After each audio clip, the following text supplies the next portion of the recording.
রাস্তাঘাটের যে সমস্যার বিষয়টা, তো সেটা সমস্যা সব জায়গাতেই আছে কম বেশি।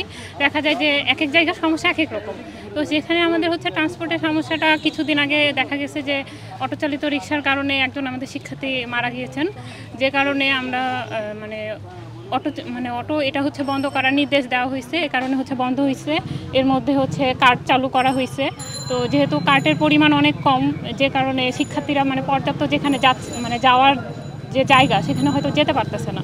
মোনালিসা হেভি ফ্লো 15 পিস প্যাকেটের সাথে 8 পিসের একটি প্যাকেট একদম ফ্রি। তো সেই হিসেবে আশা করছি যে জাকসু নির্বাচন হওয়ার পরে যিনি হচ্ছে দায়িত্বে আসবেন, এই বিষয়টা নিয়ে হচ্ছে তুলে ধরবেন। কারণ এতদিন পরে হচ্ছে সে দায়িত্ব নিচ্ছে, তো অবশ্যই তার কিছু একটা কাজ থাকবে। তো বলা যায় যে আশা করি ভালো কিছুই হবে। নারীদের সমস্যা বলতে এখানে কিছু খুব বেশি যে সমস্যা সেটা দেখতেছি না।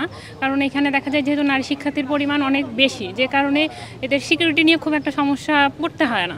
তো নারী শিক্ষার্থীর সংখ্যা কম হইলে দেখা যায় কি, তাদের একটা হচ্ছে মনের মধ্যে একটা হয়তো ভয় কাজ করে যে রাতের বেলা বের হয়েছি, হয়তো বাইরে আমার হচ্ছে এই জিনিসটা করতে ভয় লাগতেছে বা এরকম কিছু।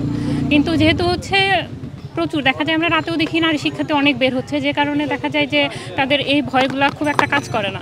তো সেই হিসেবে দেখতেছি যে নারী শিক্ষার্থীর খুব একটা যে সমস্যায় পড়তে হচ্ছে সেটা মনে হচ্ছে না।